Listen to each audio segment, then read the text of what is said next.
السلام علیکم. آج کے پروگرام دا جرنلسٹ کٹ میں ہوں رئیسہ فاطمہ اور میرے ساتھ ہیں سینئر تجزیہ کار سجاد انور صاحب. السلام علیکم. جی وعلیکم السلام رئیسہ، کیسی ہیں آپ؟ ٹھیک ہے؟ میں بالکل ٹھیک ہوں. سب سے پہلے تو ہم اپنی آڈینس سے معذرت کریں گے کل کے لیے. کل ہمارا شو نہیں آ پایا، ریکارڈ ہو گیا تھا، لیکن 8 سے 10 گھنٹے کی لوڈ شیڈنگ کی وجہ سے کچھ ٹیکنیکل ایشوز آئے، جس کی وجہ سے کچھ ڈیلیز آئے اور شو اپلوڈ نہیں ہو سکا. آج ہم حاضر ہوں گے 7 بجے آپ کے ساتھ بریکنگ کچھ خبروں کے ساتھ اور بریکنگ تجزیے کے ساتھ. سب سے پہلے تو یہ کہ اکانومی، ہماری جو گورنمنٹ ہے وہ کہتی ہے کہ اکانومی کو انہوں نے بہت بہتر کر لیا ہے. پھر وہ کہتی ہے کہ جوڈیشری کو انہوں نے بہت اسٹریم لائن کر لیا ہے، جوڈیشری اب ان کے ساتھ ایک پیج پہ ہے. پھر سیکیورٹی کے معاملات انہوں نے کافی حد تک حل کر لیے ہیں، ایکسٹرنلی انٹرنلی بہت کچھ اچیو کیا ہے. لیکن جو فیکٹس ہیں وہ تو ہمیں کچھ اور بتا رہے ہیں. فار ایگزامپل اگر ہم کے پی اور بلوچستان کی صورتحال دیکھیں، روز وہاں سے ملیٹنسی کی خبریں آ رہی ہیں، اہلکاروں کے شہید ہونے کی خبریں آ رہی ہیں. آج جو سب سے میجر خبر آئی وہ یہی کہ ایک میجر توصیف احمد بھٹی صاحب، ان کے 5 اہلکاروں سمیت، فوجی پرسنل سمیت ان کی شہادت ہوئی وہاں پہ. اور اس کے ساتھ ہی اگر ہم اکانومی کے فیکٹس کی بات کریں تو بلکہ بارکھان میں وہ جو گوادر میں وی سی، بالکل ان کی ابڈکشن ہوئی، وی سی کی، پرو وی سی کی، ان کے ساتھ ایک لیکچرر اور ان کے ڈرائیور کی وہ ابڈکشن ہوئی ہے ان کی مستونگ کے ایریا سے غالباً. اور اگر ہم اکانومی کی بات کریں تو آئی ایم ایف کی رپورٹ کے مطابق 2022 میں پاکستان کا قرضہ 52,000 ارب روپیز تھا، جو کہ اب بڑھ کے 97,000 ارب ہو گیا. تو حکومت کی اسیسمنٹ میں اور فیکٹس میں بہت ہی زمین آسمان کا ڈفرینس ہے. اور اب حکومت چاہ رہی ہے کہ وہ گورننس کو بہتر کرے، کیونکہ باقی ساری چیزیں انہوں نے اچیو کر لی ہیں، اور گورننس کو وہ کیسے بہتر کرنا چاہ رہی ہے 28ویں ترمیم کے تھرو. آپ نے ہمیں 2-3 پروگرامز پہلے یہ بات بتائی تھی کہ 2-3 مسودے تیار ہو چکے ہیں، تو آج اس کی آفیشیل نیوز آ گئی ہے کہ ہاں واقعی 2-3 مسودے تیار کر لیے گئے ہیں، جس میں بے نظیر انکم سپورٹ پروگرام صوبوں کو دینے کی بات ہو رہی ہے، اس کے ساتھ نہروں پہ بھی نہروں کے منصوبے کی بھی بات ہو رہی ہے. تو آپ ہمیں یہ بتائیں کہ اب کیا ہونے جا رہا ہے. تو کیا واقعی گورنمنٹ جو اسیس کر رہی ہے یا اپنے بارے میں جو اسیسمنٹ دے رہی ہے عوام کو، وہ صحیح ہے یا غلط ہے؟ ہمیں مزید دلدل میں دھکیل دے گی، ہمیں دلدل سے نکال لے گی؟ کیا صورتحال بنتی نظر آ رہی ہے؟ بڑا اچھا سوال کیا کہ یہ کوئی نئی دلدل ہے یا پرانی دلدل سے ہمیں باہر نکال دے گی. دیکھیں، ایک اے سی والے کمرے میں بیٹھ کے بہت سارے تھنک ٹینکس کی رپورٹس کو دیکھ کے آپ ایک رائے اور ہوتی ہے آپ کی، لیکن جب آپ بلوچستان کی، خیبر پختونخوا کی، پنجاب کی ان گرم دوپہر کی گلیوں میں جب گھومتے ہیں، جب بازاروں میں جاتے ہیں، تو سچویشن آپ کو بہت مختلف نظر آتی ہے. آئی ایم ایف کی ٹیم اسلام آباد بیٹھی ہوئی ہے اور وہ ڈکٹیٹ کر رہی ہے آپ کو کہ آپ نے یہ جو بجٹ بنانا ہے وہ کیسے بنانا ہے. اچھا، آپ نے نیا جو این ایف سی کا کمیشن ہے، جی، نیشنل فائنانس کمیشن، وہ تشکیل دے دیا ہے، اس کا ابھی تک اجلاس نہیں ہوا.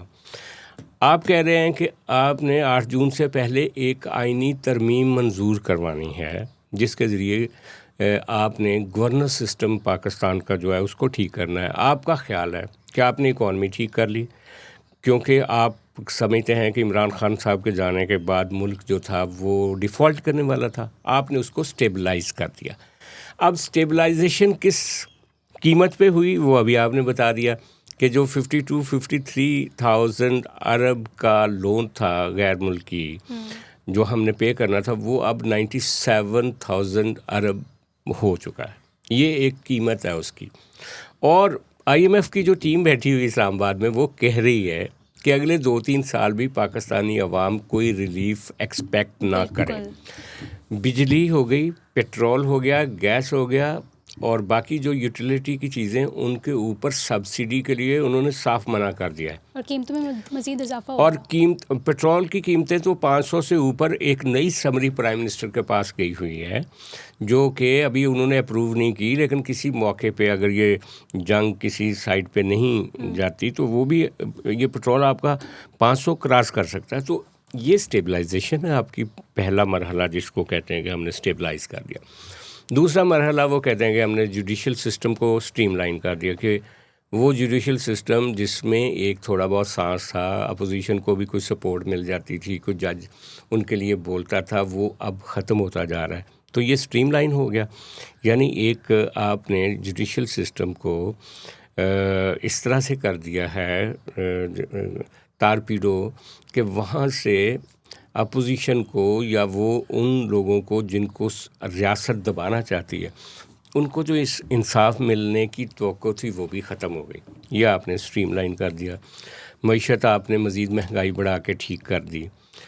تیسرا کام آپ نے کیا کہ انڈیا کو شکست دینے کے بعد، جو کہ ایک ویلڈ آپ کا پوائنٹ تھا، اور وہ بھی انڈیا نے ہم پہ جنگ مسلط کی تھی، ہم نے کوئی اپنی طرف سے تو انیشیٹو لیا نہیں تھا، لیکن اس کا جو جواب دیا ہم نے، اور اس میں جو فیکٹرز شامل تھے، آپ کا میزائل پروگرام، اس میں چائنا، اس میں سیولینز کے کنٹریبیوشنز بھی تھے. وہ اکیلے ملٹری نے تو نہیں کیا. میزائل پروگرام تو بے نظیر بھٹو نے دیا تھا آپ کو، لیکن اس کے بعد آپ نے اپنا سیکیورٹی کا سٹرکچر بھی نیا بنا لیا. وہ اب چیف آف ڈیفنس فورسز ہو گئے ہم ماشاء اللہ. عاصم منیر صاحب فیلڈ مارشل بھی ہو گئے، اور ڈیفنس فورسز کا مشترکہ ایک کمانڈ کا سیٹ اپ بھی بن گیا جس کو وہ ہیڈ کریں گے، دفتر بھی بن گیا. اچھا، اب اس کے بعد آپ سمجھتے ہیں کہ ان کاسمیٹک چینجز سے جو آپ نے اکانومی میں کی، جو آپ نے جوڈیشل سسٹم میں کی، یا جو آپ نے اپنے ڈیفنس سسٹم میں کی، اس کے بعد آپ کہتے ہیں کہ ایک بڑی تبدیلی پارلیمنٹ کے ذریعے، کانسٹیٹیوشنل امینڈمنٹ کے ذریعے وہ ملک میں کی جائے گی، جس میں نئے صوبے بنیں گے، نہریں نکلیں گی، NFC ریویو ہو جائے گا، 18ویں ترمیم ختم ہو جائے گی. تو اس سے یہ دیکھیں کہ کہیں یہ نیا جو سٹیپ اٹھا رہے ہیں یہ بھی کاؤنٹر پروڈکٹیو تو نہیں ہوگا. ابھی تو خبریں آ رہی ہیں کہ پیپلز پارٹی اس پہ بات ہی نہیں کرنے کے لیے تیار. رانا ثناءاللہ نے کل عبد المالک کے شو میں کہا، جب عبد المالک نے اس کو بار بار اس کا پرانا کلپ بھی سنایا کہ جو آج سے 4 مہینے پہلے ان کا خیال تھا رانا صاحب کا کہ مئی میں یہ امینڈمنٹس ہو جائیں گی، تو انہوں نے کہا کہ مئی کیا جون تک بھی نظر نہیں آ رہی. تو انہوں نے کہا، رانا صاحب نے، کہ جب تک ہمارے جو پارٹنر ہیں، جو پیپلز پارٹی اور پیپلز پارٹی سمیت دوسرے، وہ جب ایگری نہیں جب تک کرتے، ہم کوئی امینڈمنٹ نہیں کریں گے. ٹھیک ہے. اچھا، اب امینڈمنٹس جو ہیں وہ پولیٹیکل مائنڈ نے ترتیب نہیں دی ہوئی. جتنی بھی یہ دونوں تینوں چاروں جو پرپوزلز ہیں، یہ کہاں سے آئی ہیں اور ان میں کیا ہے، کیا ایسپائریشنز ہیں ان کے اندر، وہ ہم دیکھ لیتے ہیں. جو تازہ ترین اطلاعات ہیں وہ یہ ہیں کہ ایک تھنک ٹینک بنایا گیا تھا فیلڈ مارشل صاحب کی طرف سے، جس میں کچھ وکیل تھے، جس میں کچھ یہ جو ہوتے ہیں سوشل سیکٹر کے ڈیولپمنٹ کے جو ایکسپرٹس ہوتے ہیں وہ، اور کچھ اور لوگ، کچھ بیوروکریٹس، کچھ ریٹائرڈ جرنلز، ان کا ایک تھنک ٹینک بنایا گیا تھا. اس تھنک ٹینک نے 3 مختلف طرح کی تجاویز دی ہیں. ان کا یہ کہنا ہے کہ آپ وفاق کا دائرہ کار بڑھائیں. پہلی انہوں نے یہ آئیڈیا دیا ہے کہ پاکستان میں وفاق کمزور ہو گیا ہے، وفاق کا دائرہ کار بڑھایا جائے. NFC کے تھرو نہیں، اس کی اور بھی کئی شکلیں. وہ کہتے ہیں جی کہ دنیا میں چونکہ سارا نظام ری ماڈل ہو رہا ہے، ایران امریکہ جنگ کے بعد مڈل ایسٹ میں بڑی جوہری تبدیلیاں آ رہی ہیں، لہٰذا ہمیں سب سے پہلے اپنے جو 2 بڑے پورٹس ہیں، کراچی اور گوادر، یہ دونوں جو ہیں یہ فیڈرل کنٹرول میں ہونے چاہیے. یعنی ویسے تو پورٹس فیڈرل کنٹرول میں ہی ہوتے ہیں، یہ شہر بھی فیڈرل کنٹرول میں ہونے چاہیے. ان کا یہ کہنا، گوادر اور کراچی، یعنی کہ وہ جو کراچی کو الگ کرنے والی بات ہے وہ ان کی طرف سے آ گئی. نہیں، صوبوں کے علاوہ بھی یہ صوبے الگ بنانا اپنی جگہ پہ، کراچی کو ایک اٹانومس، ایک الگ فیڈرل ٹیریٹری میں شامل کرنا، یہ الگ ایک آئیڈیا ہے. اچھا، پھر اس کے ساتھ ہی ساتھ وہ کہتے ہیں کہ جناب یہ جو ڈیٹ سروسز اور ڈیفنس کے پیسے ہوتے ہیں نا، وہ بھی صوبوں میں شفٹ کیے جائیں. اکیلے بے نظیر انکم سپورٹ پروگرام ہی صوبوں میں شفٹ نہ کیا جائے، بلکہ ڈیفنس بھی پورے پاکستان کا چونکہ ہوتا ہے تو صوبے اس کے لیے بھی پے کریں، اور جو ڈیٹس ہم نے دینے ہوتے ہیں وہ بھی صوبے پے کریں. پھر ان کا یہ خیال ہے کہ ہیلتھ، ایجوکیشن اور پاپولیشن، یہ تینوں چیزیں جو ہیں یہ دوبارہ فیڈریشن کو دی جائیں. اچھا، پھر ان کا یہ کہنا ہے کہ جناب آپ آزاد کشمیر اور GB ان کو بھی NFC میں شامل کریں. پہلے تو NFC میں 4 صوبے تھے نا اور ایک وفاق، 5 اس کے حصے دار تھے. وہ کہہ رہے ہیں کہ GB اور آزاد کشمیر کو جو فیڈرل گورنمنٹ پیسے دیتی ہے وہ ختم کیے جائیں اور ان کو NFC کے اندر مرج کیا جائے، یعنی صوبوں کے پیسے کم ہوں گے تو ان کو جائیں گے نا. اچھا، پھر اس کے بعد کیا کہتے ہیں وہ کہ جو خیبر پختونخوا میں نئے ضلع شامل ہوئے ہیں جن کو پہلے فاٹا کہا جاتا تھا، فیڈرلی کنٹرول تھے، فاٹا مرجر، ہاں ان کو بھی آپ NFC کے ذریعے ان کا حصہ بڑھائیں. اچھا، پھر کانسٹیٹیوشن آپ کا کیا کہتا ہے اس وقت کا 18ویں ترمیم؟ وہ کہتا ہے کہ آپ صوبوں کو دیے گئے حصے جو ہیں ان کو کم نہیں کر سکتے، بڑھا سکتے ہیں. وہ آپ کو منع کرتا ہے کہ کانسٹیٹیوشن کہ آپ صوبوں کے پیسے کم نہیں کر سکتے. لیکن تھنک ٹینکس اور جو جنہوں نے سوچا ہوا ہے، جہاں پہ موجود ہے پاور پارلیمنٹ میں موجود ہوتی تو یہ گفتگو پارلیمنٹ میں ہو رہی ہوتی، گفتگو ساری پارلیمنٹ کے باہر ہو رہی ہے. پارلیمنٹ کے اندر ابھی تک کانا پھوسی ہو رہی ہے، کوئی ایک دوسرے سے بات کر رہا ہے افواہیں کہ کب آئے گا ڈرافٹ، کون سا ڈرافٹ آئے گا تینوں میں سے، کیسے ہوگا. اچھا، پیپلز پارٹی سے جو گفتگو ہوئی وزیر اعظم صاحب جب گئے تو قسط وار کچھ اطلاعات آ رہی ہیں. ٹھیک ہے، پریزیڈنٹ نے یہی کہا وزیر اعظم صاحب کو کہ پہلے آپ اپنے لوگوں کو تو کوئی ریلیف دے دیں، لوگ مرے ہوئے ہیں، پیٹرول کی قیمتیں بڑھی ہوئی ہیں، آپ کو 28ویں ترمیم کی فکر پڑی ہوئی ہے، یہ آپ ابھی آرام سے دیکھ کے سمجھ کے بوجھ کے، کانسٹیٹیوشن کا میٹر ہے یہ، ابھی ان چیزوں کو انہوں نے کوئی انکریج نہیں کیا اس کے اوپر. جبکہ بلاول بھٹو کے ارادے بالکل ہی مختلف ہیں.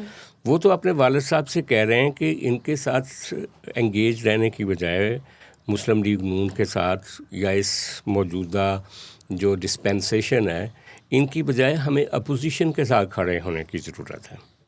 آپ دیکھیں 27ویں ترمیم میں بلاول بھٹو بہت ایکٹیو تھے.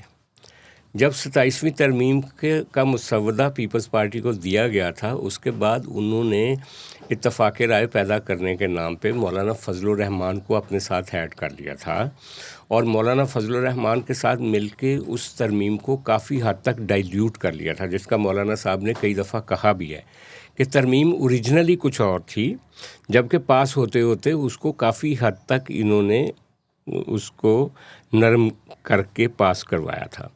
اس دفعہ تو بلاول بھٹو بالکل ہی انٹرسٹڈ نہیں ہیں کہ کوئی مسودہ آئے جس کے اوپر وہ بات کریں یا کوئی وہ کسی سے بات کریں، کوئی اتفاق رائے بنائیں. بالکل ان کے یہی خبریں آ رہی ہیں he won't cooperate at all. Exactly. اچھا، اب گورنمنٹ کیا کرے گی فار دیٹ میٹر؟ گورنمنٹ جو مسلم لیگ نون ہے وہ سینڈوچ بنی ہوئی ہے. اسٹیبلشمنٹ کہتی ہے آپ وزیر اعظم ہیں، آپ کے پاس کیبنٹ ہے، اب تو آپ کے پاس اعلیٰ اکثریت بھی ہے، آپ کے پاس پوری پاورز ہیں، آپ کریں.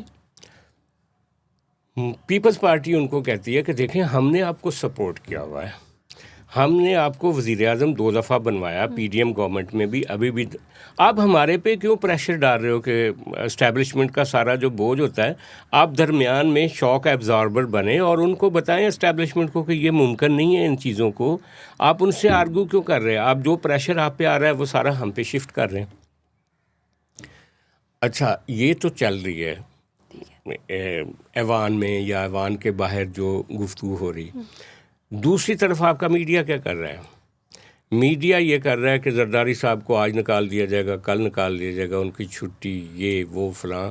ہم روز کہتے ہیں، روز یہ بات کرتے ہیں کہ کس طرح، کون سا طریقہ ہوگا کہ زرداری صاحب کو ان کے عہدے سے آپ ہٹا سکیں گے، سوائے اس کے کہ آپ یہ پریشر مینٹین کریں کہ اسٹیبلشمنٹ ناراض ہوگی، اسٹیبلشمنٹ بلاول صاحب سے ناراض ہوگی. تو وہ اسی لیے خبریں آ رہی ہیں نا کہ 28ویں ترمیم پہ جب اگری نہیں کریں گے تو پھر گھر جائیں گے.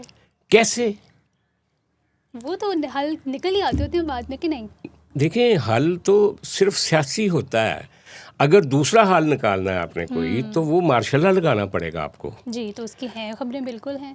مارشل لا کی ابھی تک جو اطلاعات ہیں ان کی کہ دیکھیں جب بھی خبر آتی ہے نا کہ فیلڈ مارشل صاحب خود پریزیڈنٹ بننا چاہتے ہیں یا وہ ٹیک اوور کرنا چاہتے ہیں، تو ساتھ ہی ان کی تردید آ جاتی ہے. جو ان کے بیہاف پہ میڈیا میں بات کرنے والے لوگ کہتے ہیں کہ وہ چیف آف ڈیفینس فورس سے آگے نہیں آنا چاہتے، وہ اس پولیٹیکل سٹرکچر کو یا اس کو جو بھی جس بھی شکل میں ہائیبرڈ نظام میں اس کے ساتھ رہنا چاہتے ہیں.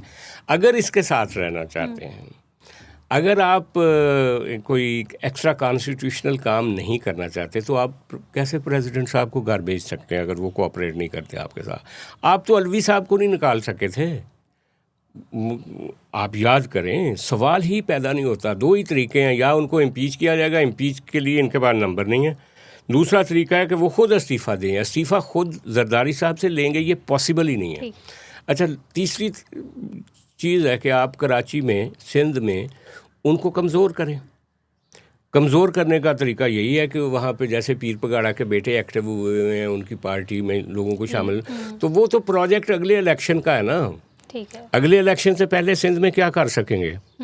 اگلے الیکشن تک تو زرداری صاحب پریزیڈنٹ ہے نا. اور کیا آپ اسمبلیاں توڑوائیں گے اور نیا الیکشن کروائیں گے؟ اگر اسمبلیاں توڑواتے ہیں، نیا الیکشن کرواتے ہیں، تو پہلے ہی آپ پی ٹی آئی کو ایک اس میں صندوق میں بند کر چکے ہیں اس کے ووٹ کو. اب نئے سرے سے کیا کریں گے؟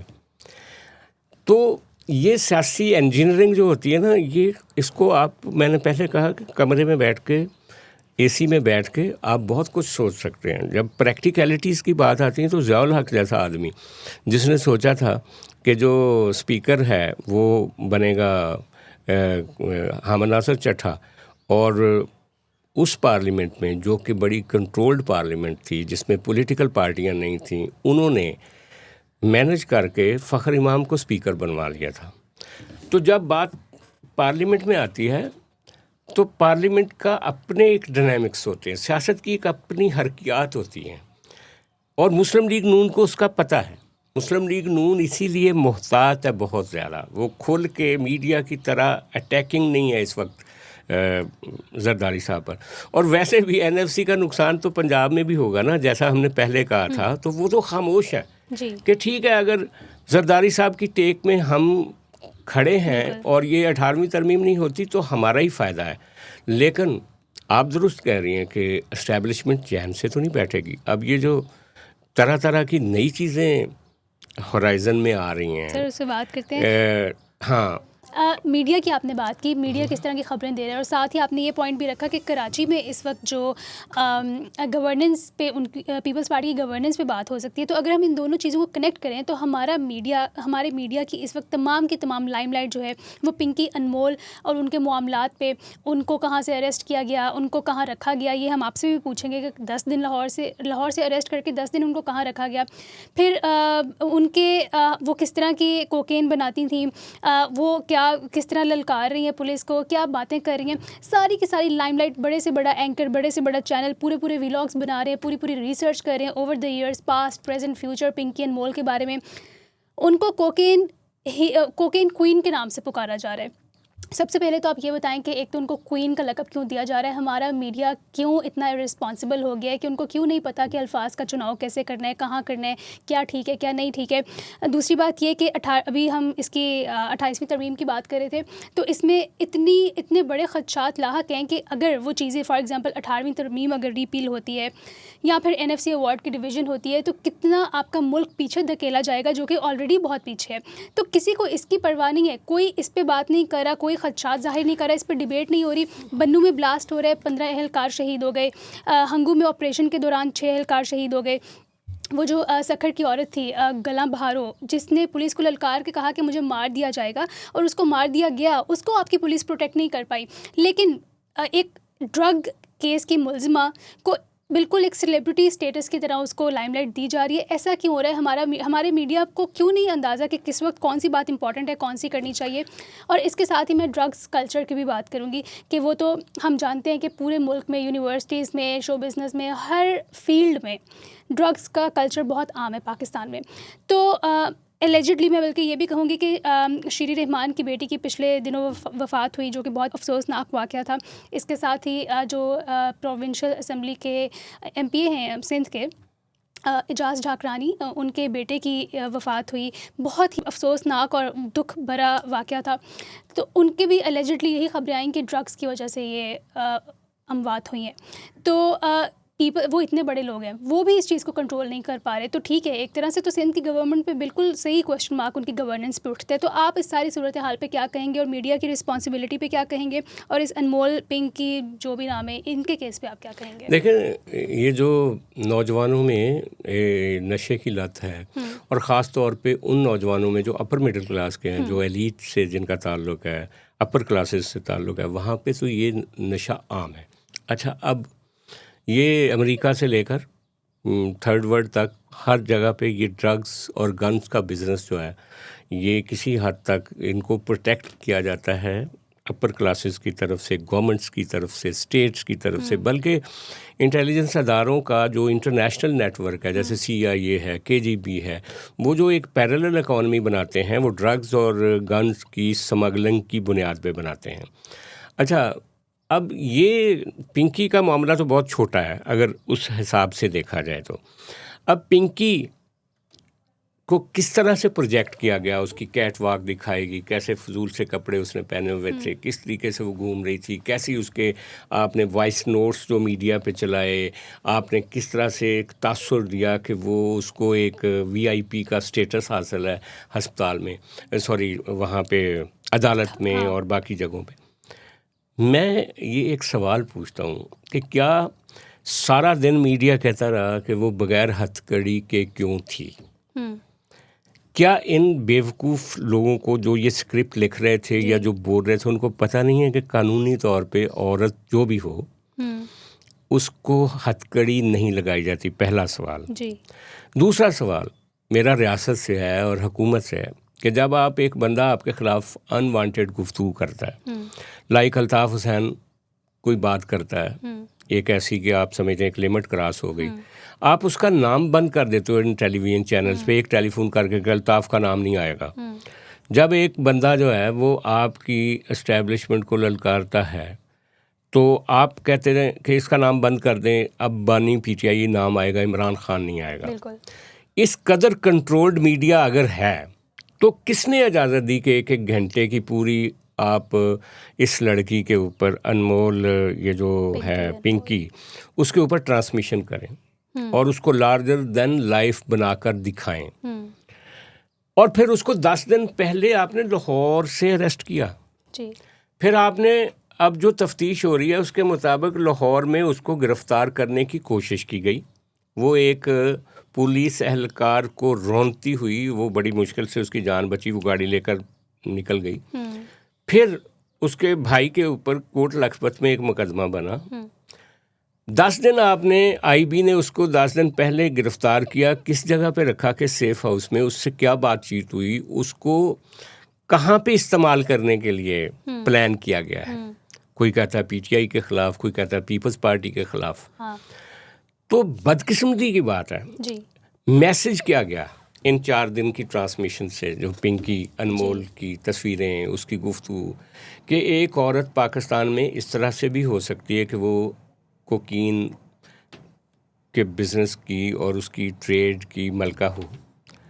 اور آپ رول ماڈل کیا بنا رہے ہیں؟ کیسے آپ کچھ چیزیں تو لوگوں سے چھپا رہے ہیں. آپ نئی نسل کو تاریخ پڑھنے سے اس لیے روک رہے ہیں کہ کہیں وہ نظریہ پاکستان سوکال یا مطالعہ پاکستان کی لیمٹ سے باہر نہ نکل جائیں. لیکن یہ پنکی انمول کون سے نظریہ پاکستان میں آتی ہے جس کو آپ اتنا فلیش کر رہے ہیں؟ اس سے پہلے ڈاکٹر فضیلہ کا ایک بہت بڑا سکیم آیا تھا، لیکن وہ کہاں گیا؟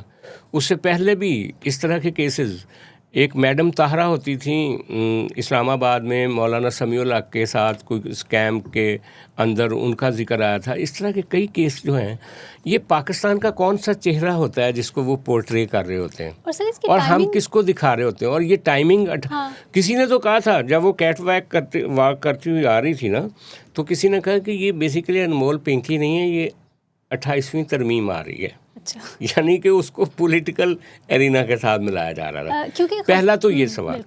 دوسرا سوال یہ کہ جینونلی آپ نے درست بات کی کہ ڈرگ ٹریفکنگ ہو یا یہ جتنے بھی ڈرگ پیڈلرز ہیں جو مختلف اسکولوں میں, کالجز میں, مختلف جگہ پہ امراء کی پارٹیوں میں, فارم ہاؤسز پارٹیوں میں, کیفیز میں جو پہنچاتے ہیں, ان کو روکنے کے لیے ریاست اور گورننس کا نظام جو ہے آپ کا بہتر ہونا چاہیے. کراچی میں پولیس نے جس طرح سے پولیس کے اوپر الزام لگ رہا ہے, اور یہاں پنجاب پولیس کے انسپیکٹر نے جس طرح سے اس کے ساتھ شادی کی, اور یہ بنیادی طور پہ وہ ریفلیکشن ہے آپ کی سوسائٹی کی جس کو ہم عام طور پہ انڈر کارپٹ رکھتے ہیں. آپ نے بات درست کی کہ شیریں صاحبہ کی بیٹی کے بارے میں, یا وہ ایک دوسرے صاحب جارخانی صاحب کے بیٹے کے. مسئلہ یہ ہے کہ ابھی تک آفیشلی نہ ان فیملیوں نے کہا کہ اس وجہ سے ہے, نہ ہم کہہ سکتے ہیں, لیکن یہ سوشل میڈیا پہ اس طرح کی باتیں چل رہی ہیں, اور ہو بھی سکتا ہے اور نہیں بھی ہو سکتا. لیکن باقی لوگوں نے اگر اپنے بچوں کو بچانا ہے, اس ایلیٹ نے اپنے بچوں کو بچانا ہے, اور اس سوسائٹی نے اس طرح کی ٹرینڈ سے اپنے بچوں کو بچانا ہے, تو آپ کو اپنی سوسائٹی کو تھوڑا سا کھلا کرنا چاہیے. یہ جو گھٹن ہے نا, آپ مجھے بتائیں غریب آدمی کے بچے کے لیے تفریح گاہ کہاں ہے؟ آپ کے گراؤنڈز ختم ہو گئے, پارکس میں شاپنگ مالز بن رہے ہیں, پارکس میں شاپنگ مال بن گئے, اور پارکس میں کہتے ہیں کہ آ کے آپ کرکٹ نہ کھیلیں. گراؤنڈز آپ کے بالکل ختم ہو گئے. بچوں کو ایک 10 مرلے کے جگہ پہ اسکول بن گئے, 4 کنال میں یونیورسٹیز بن گئی ہیں, کہیں پہ کوئی گراؤنڈ نہیں ہے, کہیں پہ وہ اپنے آپ کو ایکسپریس نہیں کر پاتے, کوئی کریٹیوٹی نہیں ہے. کالجز میں, یونیورسٹیز میں کوئی مواقع نہیں ہے سب کے لیے کہ وہ اپنا شاعری کر سکیں, میوزک بنا سکیں, ڈانس کر سکیں, کوئی گفتگو کر سکیں. وہاں پہ ایسے چیزیں ہیں. سرکاری اداروں میں بھی ایسے لوگ بیٹھے ہیں جو کہ آپ کو چھینک نہیں مارنے دیتے کہ یہ اسلام کے خلاف ہو جائے گا, یہ ہمارے روایات کے خلاف ہو جائے گا. تو جب آپ نے اتنی سفوکیشن بڑھ رہی ہے, آبادی بڑھ رہی ہے, 60% یوتھ 15 سے 30 کے درمیان ہے, اور ان کو آپ نے انسکلڈ چھوڑا ہوا ہے, وہ جاب لیس ہیں, وہ کیوں نہیں ان ساری چیزوں میں پڑھیں گے؟ چھوٹی چھوٹی اسکل سیٹ سکھائیں, ووکیشنل ٹریننگ دیں, جیسے فن لینڈ جیسے ممالک نے کیسے خود کو مستحکم کیا ہے, اپنی اکانومیز کو کیسے. میں کہتا ہوں کہ آپ کے پاس انفراسٹرکچر ہے, جتنے سرکاری اسکول ہیں پورے پاکستان میں, ان کی اگر شام کی شفٹیں صرف اسکل ڈیولپمنٹ کے لیے ہونا, اور وہ بچے جو اسکولوں سے بھاگے ہوئے ہیں, آپ ان کو چھوٹے چھوٹے کام سکھائیں. یہ جو الیکٹریشین کا کام ہوتا ہے, پلمبر کا کام ہوتا ہے, اس سے ملتے جلتے آٹو مکینک کا کام ہوتا ہے, یہ جو کمپیوٹر کی یہ جو ہارڈ ویئر کا کام ہوتا ہے, یہ اتنا کام ہے. اور پھر مارکیٹنگ کے جو ٹولز ہیں جیسے گرافکس ہیں, باقی چیزیں ہیں, وہ آپ سکھائیں ان بچوں کو جن کے پاس فارمل ایجوکیشن نہیں ہے, تاکہ وہ کچھ کما سکیں. آپ کی جو پر کیپیٹا انکم ہے اس میں کوئی اضافہ ہو, لوگوں کو محنت کی عادت پڑے. یہ سب کرنے کی ضرورت ہے, جس کی طرف دھیان نہیں ہے. یعنی پارلیمنٹ میں کچھ ترامیم کروا لیں, کچھ آپ سٹرکچرز بدل لیں, لیکن جو قرضیں آپ پہ وہ بڑھ رہے ہیں, غربت بڑھ رہی ہے, آپ IMF سے پیسے لے کر ملک کو چلا رہے ہیں, ملک کا جو پیداواری نظام ہے وہ سارا ٹوٹا ہوا ہے, نہ آپ کی انڈسٹری چل رہی ہے, نہ آپ کے پاس اسکلڈ ہیومن ریسورس ہے. مجھے یہ بتائیں کہ 25 کروڑ کی آبادی جس کو آپ کہتے ہیں, وہ لوگ تو کہتے ہیں 26-30 کروڑ ہے, وہ بچے پیدا کر رہے ہیں. اتنے اسکول ہیں آپ کے پاس, اتنے میدان ہیں آپ کے پاس, اتنے ہاسپٹلز ہیں آپ کے پاس, اتنے ڈاکٹرز ہیں آپ کے پاس. آپ اپنی آبادی کو نہیں روک رہے, پہلی بات. دوسرا, آپ فیسیلیٹیٹ نہیں کر رہے. تیسرا, آپ نے سیاست کو اور جو سیلف ایکسپریشن ہے اس کو محدود کرتے جا رہے ہیں, کمپارٹمنٹل کرتے جا رہے ہیں. اور تیسرا, آپ لوگوں کا جو ووٹ ہوتا ہے اس کو نہیں گن رہے. تو کیا پھر آپ ملک کو کہاں لے کر جائیں گے؟ بالکل. سر, پروگرام کا وقت بھی ختم ہونے والا ہے. صرف ایک لاسٹ بریف سا آپ ہمیں بتائیں کہ آپ نے بالکل ٹھیک بات کی یوتھ کے بارے میں. مصطفیٰ عامر کیس اتنا بڑا کیس ابھی کچھ مہینوں پہلے ہوا, ہماری ریاست کوئی سبق نہیں سیکھتی. لیکن یہ جو پنکی انمول کا کیس ہے, اس کی ٹائمنگ کون ڈیسائیڈ کرتا ہے کہ یہ کب لائم لائٹ میں آئے گا, کب میڈیا پہ ہائی لائٹ ہوگا؟ کیونکہ یہ خبریں بھی آئیں کہ 5 سال پہلے پنکی انمول کو 7 کروڑ روپیہ انہوں نے رشوت دی اور ان کو چھوڑ دیا گیا. PTI کی گورنمنٹ تھی غالباً 5 سال پہلے. تو تب کیوں نہیں اس طرح کے کیس ہائی لائٹ ہوئے؟ ان کی ٹائمنگ کون ڈیسائیڈ کرتے ہیں کہ اب اس کو لے آؤ میڈیا پہ؟ نہیں, دیکھیں نا, یہی تو المیہ ہے. جب آپ اگر کہتے ہیں کہ پاکستان ترقی نہیں کر رہا, تو پاکستان ترقی اس وجہ سے نہیں کر رہا کہ اس کی آپ کا صرف گورننس سسٹم خراب ہے. پاکستان ترقی اس لیے نہیں کر رہا کہ ہر سطح پہ ڈیویشنز ہیں, ہر سطح پہ ایک ڈسٹرکشنز ہیں, ڈسٹورشنز ہیں, کانسٹیٹیوشن میں, پارلیمنٹ میں, فیڈرل لیول پہ, سیکٹریز لیول پہ, نیچے بیوروکریسی کی لیول پہ, ڈسٹرکٹ مینجمنٹ میں, نیچے لائن سسٹم میں, تھانے دار میں, تھانے میں چلے جائیں, وہاں پہ ایک اپریسر ہوگا جو زیادتی کرنے والا ہوگا, ایک مظلوم ہوگا. تھانے میں کرسی اس کو ملے گی جو اپریسر ہے, جو زیادتی کرنے والا ہے, جس کے پاس پیسہ ہے, جس کے پاس طاقت ہے. جو مظلوم ہے وہ باہر بھی دھکے کھا کے آیا, مار پیٹ کی گئی اس کے ساتھ, تھانے میں اس کو گالیاں سننی پڑیں گی. تو یہ سٹرکچر جو ہے اس کو چینج کرنے کے لیے ایک سوچنے کی ضرورت ہے نا سر. حساسیت ہونا کافی ہے, سینسیبلٹی. اچھا, لیکن جب آپ آپس میں گتھم گتھا ہوگی ریاست, ایک صوبہ وفاق کے ساتھ لڑ رہا ہوگا, وہ صوبے کے اندر پولیٹیکل اسٹرگل اپنی چل رہی ہوگی, 2 سال کے بعد 3 سال کے بعد آپ کے الیکشن ہو رہے ہوں گے, اور نظام میں اسٹیبلٹی نہیں ہوگی, تو آپ میاں شہباز شریف صاحب کی طرح کہہ سکتے ہیں کہ میں نے اکانومی کو اسٹیبلائز کر دیا, لیکن 50,000 ارب روپے کے نئے قرضے کی قیمت پر, اور وہ قرضہ کس نے پے کرنا ہے؟ وہ آنے والی جنریشنز نے پے کرنا ہے. اور کہاں سے پے کرنا ہے کسی کو نہیں پتا. اور سینٹرلائزیشن ہم مزید کری جا رہے ہیں, فیڈرلزم کو مزید اسٹرانگ کرنا چاہ رہے ہیں, جو فیڈرل گورنمنٹ کو اسٹرانگ کرنا چاہ رہے ہیں, سینٹرلائزیشن لوکل گورنمنٹ کو تک ہم بات آنے نہیں دیتے. اس کے ساتھ ہی سر تھینک یو سو مچ آج کے تجزیے کے لیے, بہت شکریہ. Thank you so much for watching, hope you like it, and کل ملیں گے ایک نئے ایپیسوڈ کے ساتھ. خدا حافظ.